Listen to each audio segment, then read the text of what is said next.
नाज़रीन आदाब, आप देख रहे हैं आलमी सहारा। खबरनामे में पेश हैं आज दिन भर की ताज़ा तरीन और अहम खबरें।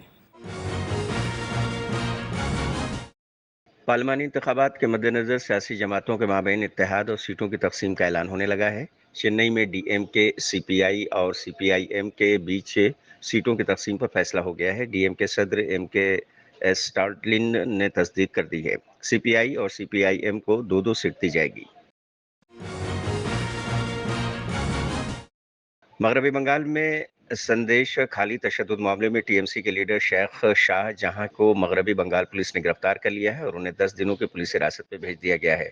वकील ने बताया है कि इस मामले में 10 मार्च को अगली समाअत होगी। दूसरी जानिब टीएमसी ने शेख शाहजहां को 6 सालों के लिए मुअत्तल करने का भी ऐलान कर दिया है। पीरियड अलाउ हो गया और 9 में 14 दिन पुलिस रिमांड मांगा था, लेकिन कोर्ट ने 10 दिन अलाउ किया। 10 दिन मांगा किसने था? नजर पुलिस ने।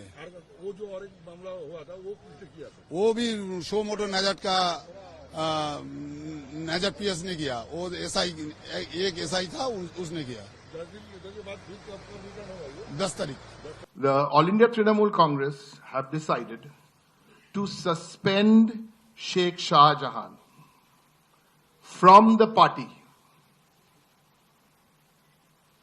for 6 years.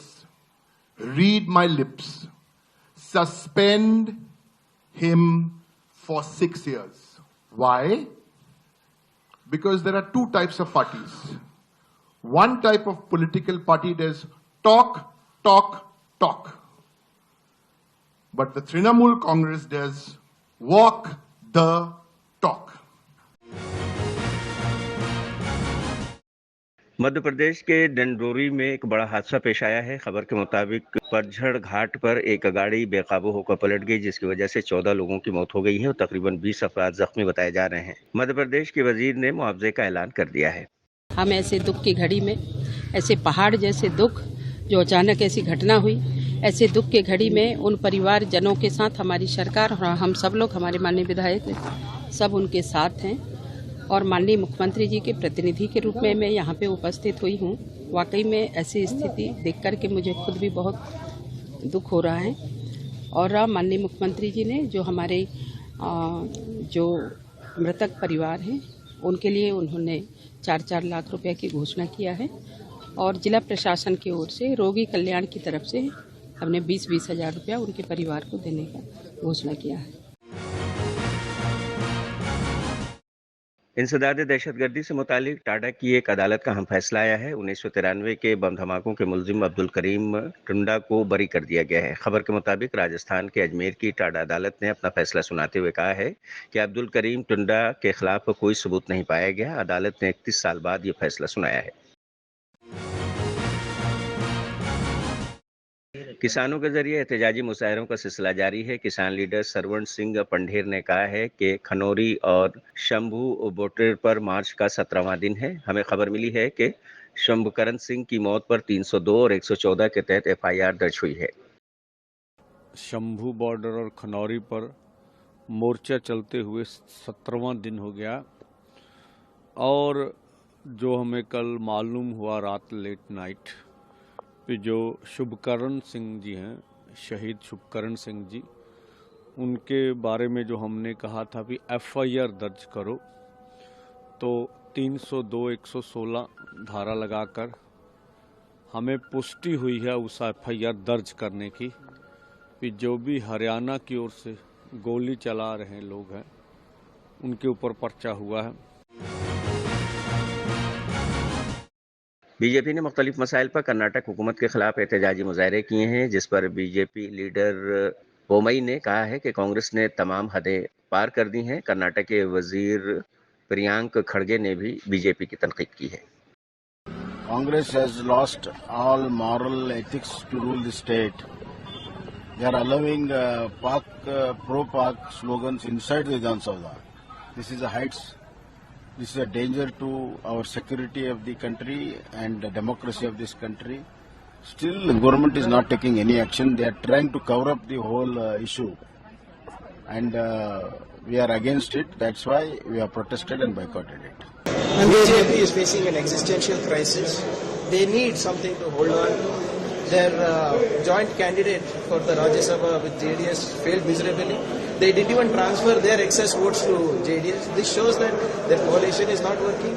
Mr. Vijendra's leadership is not accepted. Mr. Ashok's leadership is not working, and they needed a shield, and they're using this.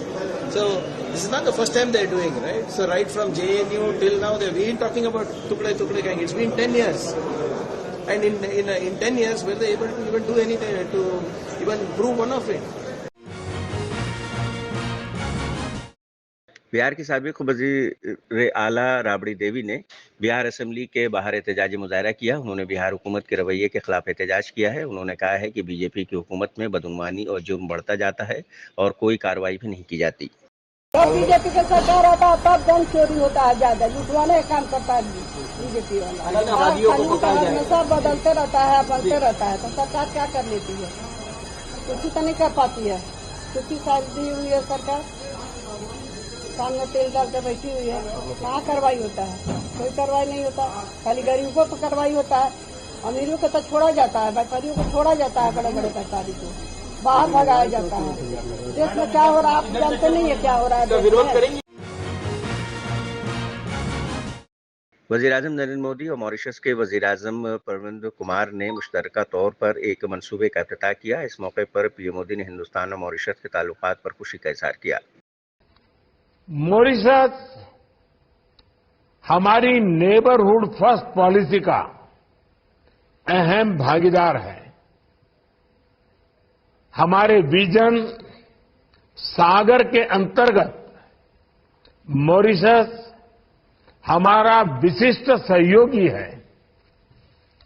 Global south का सदस्य होने के नाते हमारी समान प्राथमिकताएं हैं। पिछले 10 वर्षों में हमारे संबंधों में अभूतपूर्व गति आई है। फ़लस्तीन पर इजराइल के मजालिम का सिलसिला जारी है। फ़लस्तीन के निहत्थे अवाम पर इजराइल की जानिब से हमले किए जा रहे हैं। एक वीडियो में गजा के इमदादी ट्रक के इंतजार में खड़े लोगों पर इजरायली टैंकों से फायरिंग भी की जा रही है। रूस और यूक्रेन के बीच जारी जंग रुकने का नाम नहीं ले रही है। अब रूस ने अपने जौहरी हथियारों की नकलो हरकत शुरू कर दी है, जिससे रूस का इरादा मौक़िफ़ साफ है और इन हरकत का मकसद अमेरिका, नेटो और यूरोपीय यूनियन को पैगाम भेजा जाना बताया जा रहा है। रूस किसी भी सूरत में पीछे नहीं हट सकता है। तो आज के खबरनामे में बस इतना ही। ताज़ा तरीन खबरों के लिए देखते रहिए आलमी सहारा।